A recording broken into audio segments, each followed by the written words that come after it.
Hi everyone, welcome to Navneet IAS academy. हम यहाँ पे जो है क्लास 8 की एनसीईआरटी हिस्ट्री की इसे कवर कर रहे हैं।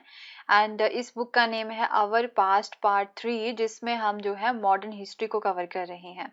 राइट। एंड इस बुक के हम जो है ऑलरेडी 2 चैप्टर्स कंप्लीट कर चुके हैं। एंड अपने प्रीवियस चैप्टर में हमने बात की थी from the trade to territory, कि जो ब्रिटिशर्स है जो कि जस्ट एक ट्रेड की वजह से भारत में आते हैं, फिर जो है वो किस तरह से डिफरेंट टेरिटरीज को जो है वो गेन करते हैं। इट कौन कौन से जो है यहाँ पे वो हम बोल सकते हैं कि कौन कौन से स्कीम्स के थ्रू जो है वो यहाँ पे टेरिटरीज को गेन करते हैं। तो वो डिफरेंट डिफरेंट टेरिटरीज के बारे में हमने बात की थी अपनी प्रीवियस वीडियो में, अपने प्रीवियस चैप्टर में। And today we are going to start the chapter number 3, right. Third chapter जो है वो आज हम यहाँ पे बात करेंगे, राइट, उसके बारे में। एंड देखेंगे कि किस तरह से यहाँ पे जो है वो रूल करती है। अब कंपनी जो है वो किस तरह से यहाँ पे रूल करती है, कौन कौन से एडमिनिस्ट्रेटिव चेंजेस जो है वो यहाँ पे लेके आती है, उसके बारे में जो है इस पर्टिकुलर चैप्टर में हम बात करेंगे।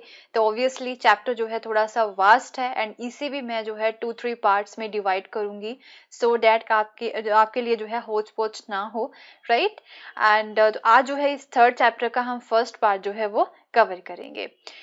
ये जो है मेरे टेलीग्राम चैनल का लिंक है, इस पे आपको जो है daily news articles to read the Hindu and Indian express के उसकी इंफॉर्मेशन जो है वो यहाँ पे मिलेगी। एंड जो डेली लेक्चर्स यहाँ पे होते हैं उसकी भी पीडीएफ जो है वो आपको फ्री ऑफ कॉस्ट यहाँ पे मिलेगी। एंड लिंक जो है वो नीचे मैं डिस्क्रिप्शन में भी दे चुकी हूँ, डायरेक्टली वहां पे जाके आप इसे फॉलो कर सकते हो। Let's start the topic that is ruling the countryside, कि कंट्री को जो है वो फिर किस तरह से अब रूल करते हैं, कौन कौन से जो है एडमिनिस्ट्रेटिव तरीकों से जो है वो यहाँ पे रूल करते हैं। तो ऑब्वियसली सबसे पहले बंगाल की दीवानी के जो राइट्स हैं वो यहाँ पे मुगल्स के द्वारा कंपनी को दिए गए थे। एंड कंपनी जो है वो यहाँ पे दीवान बन जाती है, ओके, बंगाल का। तो उसके बाद में जो है क्या क्या वो चेंजेस लेके आते हैं, क्या पॉजिटिव इफेक्ट्स पड़ते हैं या फिर नेगेटिव इफेक्ट्स पड़ते हैं, वो चीजें देखते हैं। द कंपनी बिगेन द दीवान, तो आपको पता ही है कि 12 अगस्त 1765 को मुगल एम्परर ने जो है ईस्ट इंडिया कंपनी को जो है as a diwan of the Bengal के नाम से जो है अपॉइंट कर दिया था। तो ये जो इवेंट था ना, इनके दीवानी के जो राइट्स इन्हें देने का जो इवेंट यहाँ पे होता है वो रॉबर्ट क्लाइव जो थे उनके टेंट में किया गया था। एंड उसमें कुछ इंग्लिशमैन थे एंड कुछ इंडियंस भी थे एज ए विटनेस। तो रॉबर्ट क्लाइव ने जो है ना एक पेंटिंग भी यहाँ पे बनवाई थी। एंड उस पेंटिंग में जो है उन्होंने पेंटर को बोला था कि इस इवेंट को आप जो है एक मेजेस्टिक ओकेजन के तौर पे जो है वो दिखाएंगे, एंड जो कि एक ग्रैंड सेलिब्रेशन के तौर पे जो है यहाँ पे दिखाने की कोशिश की गई है। बट एक्चुअल में जो है ऐसा नहीं था, जस्ट कुछ इंग्लिशमैन थे, कुछ इंडियंस थे as a witness, and Robert Clive के टेंट में ही जो है ये राइट्स जो है वो दिए गए। बट पेंटिंग में जो है इन्होंने कुछ और तरीके से यहाँ पे इसे दिखाने की कोशिश की है। एंड पेंटिंग जो पेंटर था ना यहाँ पे, उसे रॉबर्ट क्लाइव ने कमीशन किया था to record the memorable events in the Clive life, कि ये लॉर्ड क्लाइव के लाइफ के जो भी मेमोरेबल इवेंट्स थे ना उसे रिकॉर्ड करने के लिए। तो ऑब्वियसली दीवानी के राइट्स गेन करना उस समय में मीन जो रेवेन्यू है ना वहाँ पे जो बंगाल का वो कंपनी को मिल जाएगा। एंड जो कि एक ब्रिटिश इमेजिनेशन के लिए काफी अच्छा इवेंट था, काफी जो है एक मेजेस्टिक ओकेजन ही था। So as the Diwan, the company became the chief financial administrator of the territory. Obviously जब दीवानी राइट्स इन्हें मिल गए हैं तो उसके बाद में जो है कंपनी क्या बन जाती है, वो चीफ फाइनेंशियल एडमिनिस्ट्रेटर बन जाती है टेरिटरी का। एंड टेरिटरी जो है उनके कंट्रोल में आ जाती है। And now it had to think of administering the land and organising its revenue resources. तो अब जो है वो लैंड को एडमिनिस्टर करेंगे यहाँ पे, एंड जो रेवेन्यू रिसोर्सेज है ना उसे भी ऑर्गेनाइज करेंगे, ये अब इनकी जिम्मेदारी रहती है। एंड वहां का जो रेवेन्यू रिसोर्सेज है वो भी इन्हें ही मिलेंगे। So this had to be done in a way, तो ये ऑर्गेनाइज किस तरह से करेंगे अब रेवेन्यू रिसोर्सेज को। So this had to be done in a way that could yield enough revenue. तो वो ये चाहते थे कि हमें कुछ ऐसा तरीका यहाँ पे अपनाना है, इस तरह से हमें जो है ऑर्गेनाइज करना है अपने रेवेन्यू रिसोर्सेज को, कि हमें जो है ज्यादा से ज्यादा जो रेवेन्यू है वो मिले। एंड क्योंकि जो कंपनी का खर्चा है ना, जो कंपनी के एक्सपेंसेस है ना, उससे हम जो है मीट कर सके, उस पैसे से, उस रेवेन्यू से हम जो है अपनी कंपनी का खर्चा जो है वो निकाल सके। तो एक ट्रेडिंग कंपनी ही थी, तो एज ए ट्रेडिंग कंपनी जो है इनका ये मानना था कि that it could buy the products it needed, कि जो प्रोडक्ट्स हमें यहाँ पे चाहिए वो हम बाय कर सके इसी रेवेन्यू से, एंड उन अपने प्रोडक्ट्स को जो है जैसे हम चाहते हैं ना वो जितने ज़्यादा रेट पे जो है हम उसे बेच सकें। So over the year company को जो है फिर ये समझ आ जाता है कि हमें जो है काफ़ी सावधानी से जो है यहाँ पे चलना होगा, क्योंकि अभी जस्ट बंगाल के राइट्स ही जो है इन्हें यहाँ पे मिले थे। ओके, तो वो ये चाहते थे कि जो इनके अलाइन पावर्स थी, राइट, जो इनकी मीन्स जो है पहले यहाँ पे पावर्स थी, जो पास्ट रूलर हैं यहाँ पे कंट्री साइड के, उन्हें भी खुश करना है, एंड एक तरह से जो आने वाले जो दूसरे और भी मिनिस्टर्स हैं ना उन्हें भी यहाँ पे खुश रखना है। So being an allied power, it needed to pacify those who in the past had ruled the countryside, कि जिन लोगों ने यहाँ पे countryside को रूल किया है उन्हें भी खुश करना है, and enjoyed authority and prestige, तो उन्हें खुश करके खुद भी हमें जो है इस authority and prestige को enjoy करना है। And those who had held the local power had to be controlled, and जो कि छोटे मोटे और मिनिस्टर्स हैं उन्हें भी कंट्रोल करना होगा, बट उन्हें टोटली एलिमिनेट यहाँ से अभी नहीं कर सकते थे। तो ये किस तरह से इन्होंने सारी चीजें की थी, किस तरह से जो है इन्होंने एडमिनिस्ट्रेशन यहाँ पे चलाया था। सो इस चैप्टर में हम जो है यही देखेंगे कि how the company come to colonise the countryside, कि कंट्री साइड को किस तरह से कॉलोनाइज किया था, अपने रेवेन्यू रिसोर्सेज को किस तरह से ऑर्गेनाइज किया था, एंड जो लोगों के राइट्स हैं वो किस तरह से रीडिफाइन किए थे, एंड जो क्रॉप्स ये यहाँ पे चाहते थे उसे किस तरह से इन्होंने यहाँ पे जो है प्रोड्यूस करवाना स्टार्ट करवाया था। ये सारी चीज़ें हम जो है इस पर्टिकुलर चैप्टर में कवर करने वाले हैं वन बाय वन। ओके, सो अभी हम सबसे पहले बात करते हैं रेवेन्यू के बारे में, रेवेन्यू फॉर द कंपनी। तो ऑब्वियसली कंपनी जो है वो दीवान बन चुकी है यहाँ पे, बट अभी भी जो है जब इन्हें दीवानी राइट्स मिल जाते हैं ना बंगाल के, तो अभी भी जो है ये अपने आप को एक ट्रेडर के तौर पे ही देखते थे, एंड ये जस्ट जो है लार्ज रेवेन्यू इनकम यहाँ पे चाहते थे, बट जो एक असेसमेंट एंड कलेक्शन होती है ना एक तरह से पूरे रेवेन्यू सिस्टम की, वो उसके लिए कोई एक रेगुलर सिस्टम यहाँ पे अभी ये सेटअप नहीं करना चाहते थे, जस्ट ये लार्ज रेवेन्यू इनकम चाहते थे, but they were unwilling to set up any regular system of assessment and the collection. तो यही इनका एफर्ट रहता है कि रेवेन्यू को किसी ना किसी तरह से इंक्रीज किया जा सके, एंड ये चाहते थे कि इस रेवेन्यू से मीन इस पैसे से हम जो है फाइन कॉटन एंड जो सिल्क का कपड़ा है ना वो सस्ते रेट पे खरीद सके जितना ज्यादा हो सके, बस यही इनकी मेन मंशा थी।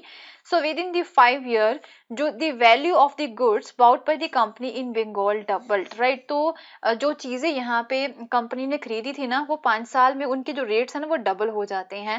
एंड बिफोर 1865 से पहले कंपनी जो है वो किस तरह से चीजें यहाँ पे खरीद रही थी, वो जो है यहाँ पे ब्रिटेन से ना गोल्ड एंड सिल्वर का इंपोर्ट करती थी, फिर उसके बदले में यहाँ पे जो है ना वो कपड़ा या फिर जो सिल्क है, फाइन कॉटन जो सिल्क है ना वो वहां पे भेजा करती थी ब्रिटेन में, मीन गोल्ड एंड सिल्वर का वो यहाँ पे इंपोर्ट करके फिर जो ब्रिटेन में जो है वो कपड़ा भेजा करते थे, तो उनके पास यहाँ पे रेवेन्यू का कोई साधन नहीं था। बट अब जब रेवेन्यू जो है उन्हें मिल जाता है बंगाल का, तो वो फिर इसी रेवेन्यू का यहाँ पे अब यूज करते थे, एंड फिर गोल्ड एंड सिल्वर का इंपोर्ट जो है ना वो बंद कर देते हैं, इसी पैसे से जो है ना वो कपड़ा खरीद के वो ब्रिटेन में भेज दिया करते थे। सो अब यहाँ पे जो महंगाई बहुत ज़्यादा बढ़ जाती है, एंड बंगाल की इकोनॉमी जो है ना वो डीप क्राइसिस में थी। अब जल्दी ही ने जो है ये फील हो जाता है डैड की बंगाल की जो इकोनॉमी है ना वो डीप क्राइसिस में है, एंड जो आर्टिजन्स थे ना यहाँ पे बंगाल के, वो अपने विलेजेस को छोड़ रहे थे, एंड क्योंकि उन्हें बोला जा रहा था कि आप जो अपनी चीज़ें हैं, कारीगर जितने भी थे उन्हें बोला जा रहा था कि उनकी चीज़ें जो है ना वो सस्ते रेट पे खरीदी जाएंगी कंपनी के द्वारा, एंड इवन जो पीजेंट्स थे वो अपने ड्यूज नहीं पे कर पा रहे थे, एंड जो आर्टिजन्स होते हैं ना उनके भी प्रोडक्शन यहाँ पे डिक्लाइन हो रही थी, एग्रीकल्चर कल्टिवेशन जो है ना वो भी कोलैप्स यहाँ पे हो रहा था, क्योंकि इन्होंने जो है एक रेगुलर सिस्टम जो होता है ना असेसमेंट का एंड कलेक्शन का वो यहाँ पे नहीं बनाया था, जिसकी वजह से जो लोकल लोग हैं ना यहाँ पे बंगाल के, उन्हें काफी ज्यादा प्रॉब्लम्स का यहाँ पे सामना करना पड़ता है। तो कंपनी जो है जस्ट यहाँ पे रेवेन्यू कलेक्ट करने की कोशिश कर रही थी जिस तरह से यहाँ पे हो सके, तो कोई एक अच्छा सिस्टम यहाँ पे नहीं था। तो इसके साथ साथ यहाँ पे 1770 में एक अकाल भी पड़ जाता है, जिसकी वजह से जो है अराउंड 10 लाख लोगों की जो है डेथ हो जाती है, एंड 1/3 ऑफ पॉपुलेशन जो है ना वो वाइप्ड आउट हो जाती है, एंड वो बेघर यहाँ पे हो जाते हैं। तो अब इन्हें यहाँ पे ये फील होता है कि अब एग्रीकल्चर को जो है ना इम्प्रूव करने की ज़रूरत है, अगर यहाँ की इकोनॉमी को बचाना है तो if the economy was in रूइन, अगर यहाँ पे किसी कंट्री की जो इकोनॉमी है वो नष्ट हो रही है, तो कंपनी जो है ना वो अपना रेवेन्यू इनकम किस तरह से बढ़ा सकेगी। तो ऑब्वियसली यहाँ की अब थोड़ा बहुत इन्हें यहाँ के बारे में सोचना पड़ेगा ही। तो जो है वो ये चाहती है कि अब लैंड में इन्वेस्टमेंट की जा सके, सो डैट की जो है ये एग्रीकल्चर को इम्प्रूव कर सके। तो ये किस तरह से कर सकते थे, तो काफी जो है डिकेड्स तक इस क्वेश्चन के ऊपर डिबेट्स होती रहती हैं। तो फाइनली कंपनी जो है ना एक सेटलमेंट होती है ना, एक परमानेंट सेटलमेंट जो सिस्टम वो यहाँ पे इंट्रोड्यूस करती है 1793 में। The most important topic from the exam perspective. तो ये चीजें आपको यहाँ पे अच्छे से समझनी है। फिर कंपनी जो है 1793 में परमानेंट सेटलमेंट सिस्टम को इंट्रोड्यूस करती है। एंड इस सेटलमेंट के अकॉर्डिंग टर्म्स एंड कंडीशंस क्या थी कि जो राजास एंड जो तालुकदार होते हैं ना, जिनके पास अपनी जमीन होती है, राजास को एंड तालुकदार को मीन जिनके पास अपनी जमीन होती है, जो रिच लोग होते हैं ना, उन्हें जमींदार यहाँ पे बना दिया गया था। ओके जमींदार क्या करेंगे, वो अपनी लैंड को जो है ना वो पीजेंट्स को देंगे रेंट के ऊपर, एंड वो पीजेंट्स जो है ना वहां पे खेती करेंगे, एंड वहां से जो भी इनकम आएगी ये जमींदार जो है ना कुछ पैसे यहाँ पे किसे देंगे, कंपनी को यहाँ पे देंगे। So they were asked to collect the rent from the peasants. तो इन्हें यहाँ पे अब राजास एंड तालुकदार जो कि जमींदार थे, अब ये जमींदार जो है ना अपनी रेंट अपनी जो लैंड है वो पीजेंट्स को यहाँ पे देंगे, या फिर जिन पीजेंट्स के पास अपनी थोड़ी बहुत लैंड थी ना वो भी वहां पे खेती करेंगे। एंड इन पीजेंट से अब ये जमींदार जो है रेंट कलेक्ट करेंगे and pay revenue to the company, and जो है फिर वो क्या करेंगे, कंपनी को जो है रेवेन्यू यहाँ पे करेंगे। ओके सपोज यहाँ पे जमींदार है, तो ये जमींदार क्या करेंगे, ये इन पीजेंट से, ये जो पीजेंट्स है ना जो इन्होंने यहाँ पे हायर किए थे, अपनी लैंड जो है इन पीजेंट्स को इन जमींदारों ने दे रखी थी, इनसे जो है ये क्या करेंगे, रेंट कलेक्ट करेंगे। ओके अब ये जमींदार जो है रेंट कलेक्ट करके किसे देंगे, ये जो है कंपनी को यहाँ पे रेंट जो है वो देंगे। ओके तो इस तरह से अब कंपनी की जो है ना वो एक क्या हो गई, वो यहाँ पे एक परमानेंट इनकम जो होती है ना वो यहाँ पे सेट हो जाती है।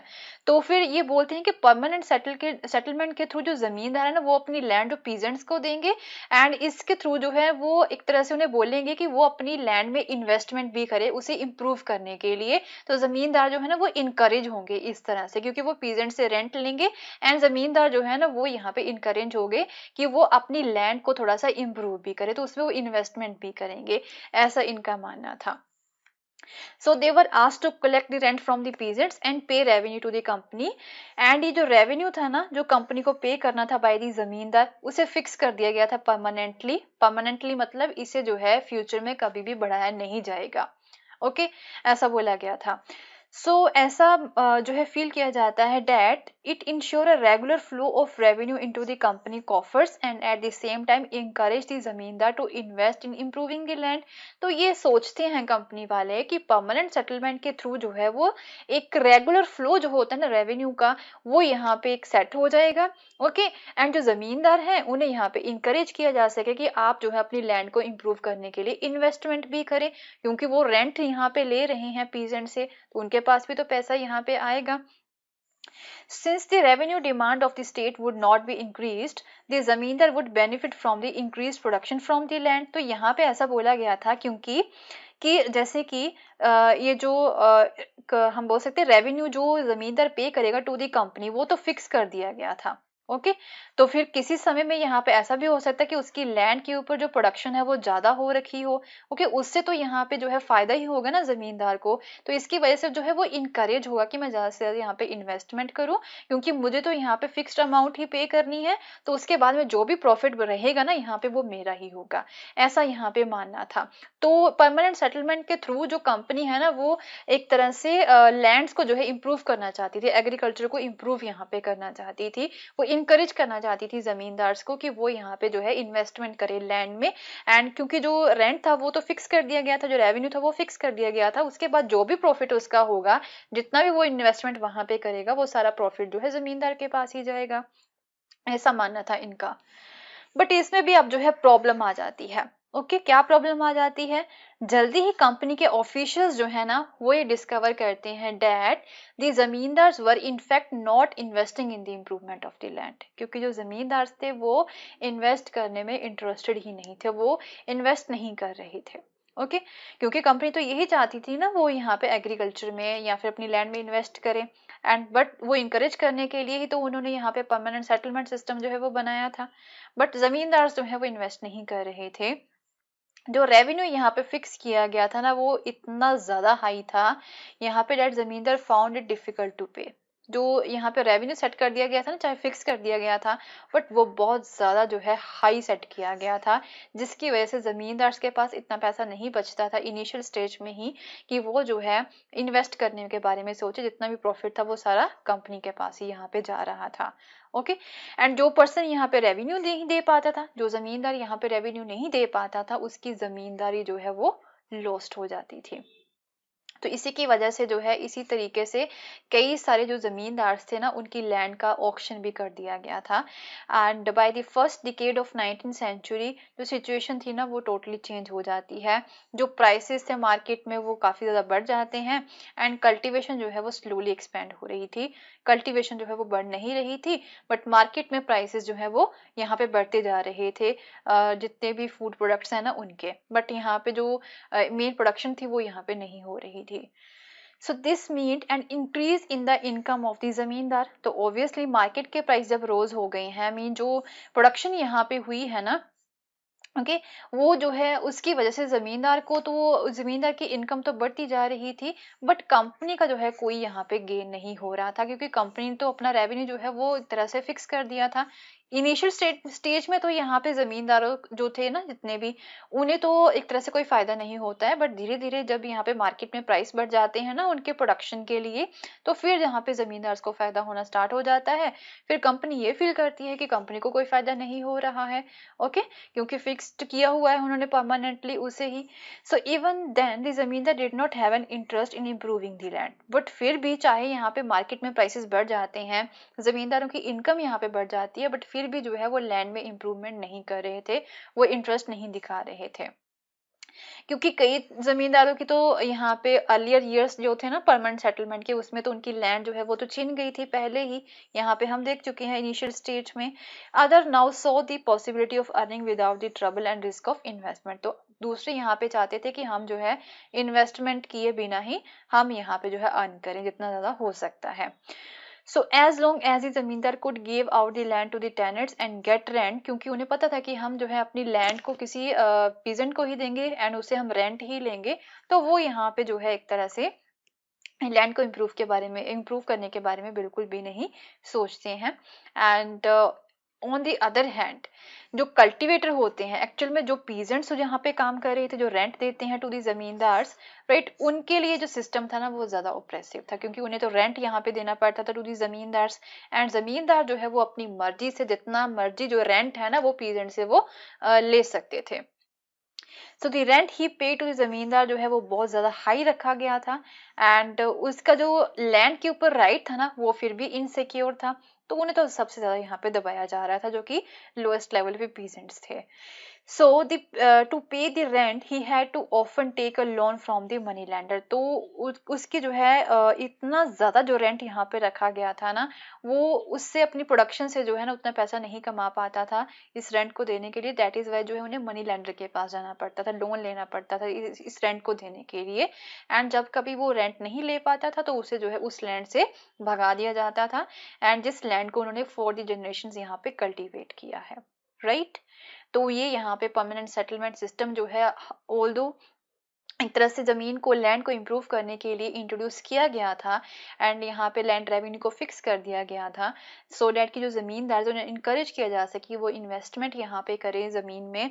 बट फिर भी जो है इसमें बहुत ज्यादा प्रॉब्लम रहती है। इनिशियल स्टेज में तो जमींदारों की जमीन ही जो है उनसे छीन जाती है, उन्हें ज्यादा फायदा यहाँ पे नहीं पहुंचता है, क्योंकि जो रेवेन्यू था वो बहुत ज्यादा हाई सेट किया गया था। तो जब वो लैंड रेवेन्यू नहीं दे पाते हैं तो उनकी जो जमींदारी राइट्स है ना वो खत्म हो जाते हैं, उनकी लैंड ही यहाँ से उनसे छीन ली जाती है। बट जब प्राइसेस यहाँ पे राइज होते हैं बाद वाले ईयर्स में जाके, बट फिर भी जो जमींदार है ना वो यहाँ पे बिल्कुल भी इंटरेस्ट नहीं लेते हैं लैंड को इम्प्रूव करने में। एंड क्योंकि कुछ की तो पहले ही इनिशियल स्टेजेस में ही जो यहाँ पे जो लैंड थी वो इविक्ट हो गई थी उनसे, तो दूसरे यहाँ पे सोचते हैं कि हम तो रेंट पे ही दे रहे हैं लैंड को, हम जस्ट अर्निंग के बारे में ही सोचेंगे, इन्वेस्टमेंट के बारे में वो नहीं सोचते हैं।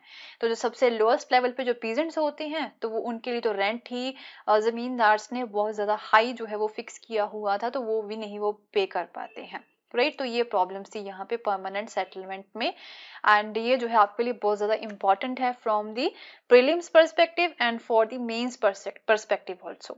ओके, सो यहाँ पे एक वर्ड है महल, तो उसकी भी डेफिनेशन जो है वो एनसीईआरटी में दे रखी है। महल क्या होता है, वहां पे जो ब्रिटिश रेवेन्यू रिकॉर्ड्स मिले हैं ना, उसमें महल जो है ना वो एक रेवेन्यू एस्टेट होता है। रेवेन्यू एस्टेट जो है या तो फिर एक विलेज हो सकता है या फिर ग्रुप ऑफ विलेजेस को जो है यहाँ पे महल बोला जाता है, एक रेवेन्यू एस्टेट जिससे जो है रेवेन्यू यहाँ पे आता है ब्रिटिशर्स को, right. So will continue with this same chapter and आगे देखेंगे कि और कौन कौन से जो है नए सिस्टम यहाँ पे वो लेके आते हैं ब्रिटिशर्स अपनी इनकम को बढ़ाने के लिए, अपने रेवेन्यू को बढ़ाने के लिए, या फिर यहाँ के लोगों की प्रॉब्लम्स को सॉल्व करने के लिए। सो मिलते हैं अपनी नेक्स्ट वीडियो में, एंड अगर आपको मेरा कोर्स पसंद आया तो इसे शेयर करना ना भूलें, and don't forget to subscribe my channel and don't forget to press the bell icon so that you can get the notification whenever I upload a new video. Thank you so much. Have a nice day. Bye bye.